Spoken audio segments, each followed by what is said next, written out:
Hi everyone. Thank you for joining in again. Um, Lately, I've been rereading a book by a German pastor named Dietrich Bonhoeffer. I've been rereading a small little book called Life Together. Um, Bonhoeffer writes this book in the 30s and 38,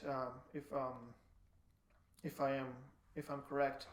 Um, he writes this book while he's working in this underground seminary on Nazi Germany. So right before the Second War, and it's a very interesting book because he writes about the joys and challenges of community as he's living with a small cluster of seminary students in an underground seminary.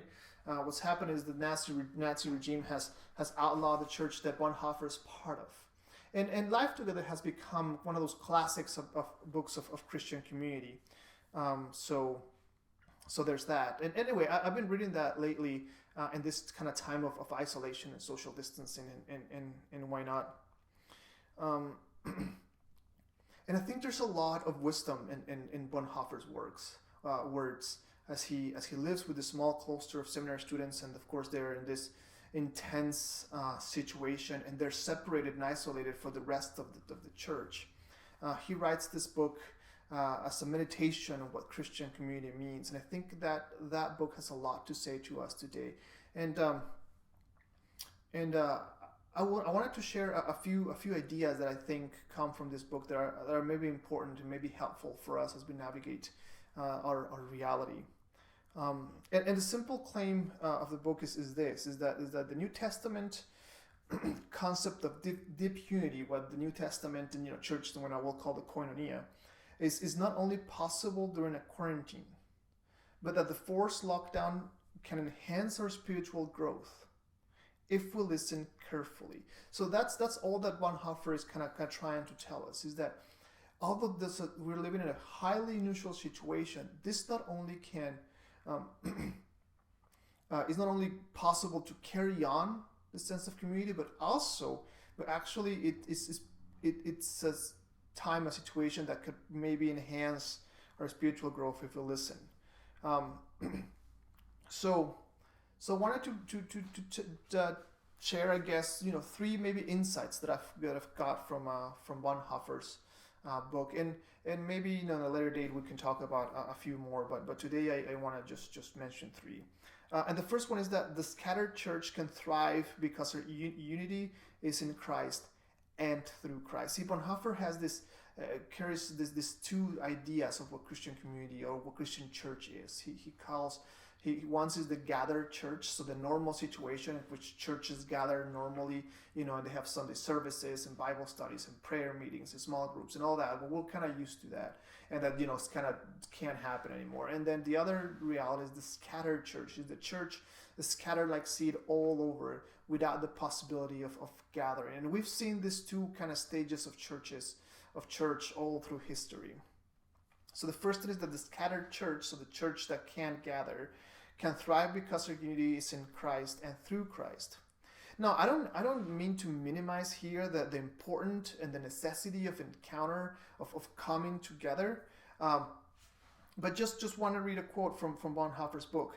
Christianity means community through Jesus Christ and in Jesus Christ. No Christian community is more or less than this. Whether it be a brief, single encounter or a daily fellowship of years, Christian community is only this. We belong to one another only through and Jesus Christ. So while our current separation and isolation and Zoom call experience of Christian unity is different, and of course is highly unusual, and we're not used to it, and we find it bothersome, is not ultimately broken. The fact that we can't gather, that we have to use this means of screens and videos and why not to gather, doesn't mean that it's broken. Why? Because from Bonhoeffer's perspective, it is a spiritual reality. Community is a spiritual reality. The idea that distance does not break koinonia or Christian community is also the same idea that Paul carries in the book of Philippians. For instance, when at the very beginning it says, in chapter 1, verse 4, all my prayers are for all of you. I always pray with joy because of your partnership in the gospel from the first day until now. Being confident is this, that he who began the good work will carry it in our completion until the day of Jesus Christ. It is right for me to feel this way about you, since I have you in my heart, and whether I am in change or defending or confirming the gospel, whether I am with you or not, all of you sharing God's grace with me. See, even Paul is carrying the same idea that the Christian community is not broken when distance is part of it. This oneness continues as a spiritual reality for Paul, despite Paul writing this letter from jail. For him, the physical location is inconsequential to this idea of a spiritual community in Christ. Number 2, that the scattered church can thrive because there's now an increased opportunity for the blessings and joy of daily fellowship that may not have had before. See, and I think this is key here. I think maybe we've gotten so used to all the programs and services that we as church offer, or just so used to the commonality of getting together, because we have Bible study on Wednesday, and we have small group on Friday, and we have live group on Tuesday, and maybe I'll go, maybe I won't, and we have church on Sundays, and maybe I'll show up if I'm not busy. And I'm not trying to say that you have to be part of everything, but what I'm trying to say is that sometimes we take it for granted, and we don't miss it until it's taken away from us. Bonhoeffer puts it this way: but if there is so much blessing and joy, even in a single encounter of brother with brother and sister with sister, how inexhaustible are the riches that open up for those who by God's will are privileged to live in daily fellowship with other Christians. And of course, daily fellowship is something that we lack, and something that we miss, and something that we wish we could do once again. And it's maybe something that we take so for granted that have missed that special bond.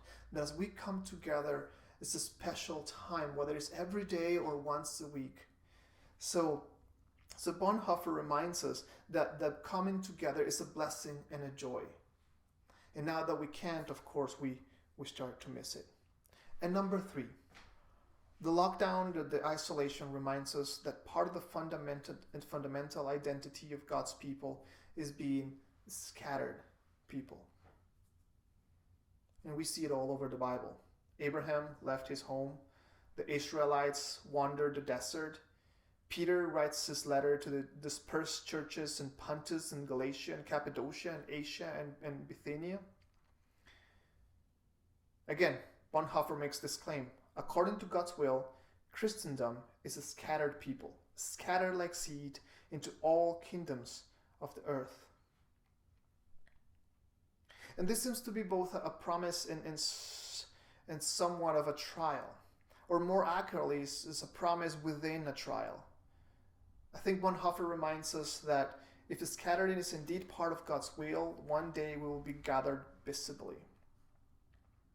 Until then, Bonhoeffer writes, God's people remain scattered, held together solely in Jesus Christ, having become one in fact, that dispersed among unbelievers, they remember him in the far countries. See, so Bonhoeffer is playing with this idea that the church is not supposed to live in a bubble like we tend to do. It's not supposed to isolate itself from everything else and just kind of have this little Christian culture and Christian bubble where we'll do everything together. But it's supposed to be scattered in part of the neighborhoods and the towns and the cities and the countries all over.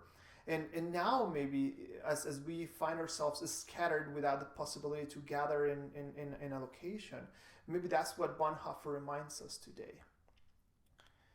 So anyway, I just want to share three short ideas of what Bonhoeffer calls the life together, the meaning of community. And that's that community goes beyond gathering, being physically close. Community, Christian community, is a spiritual reality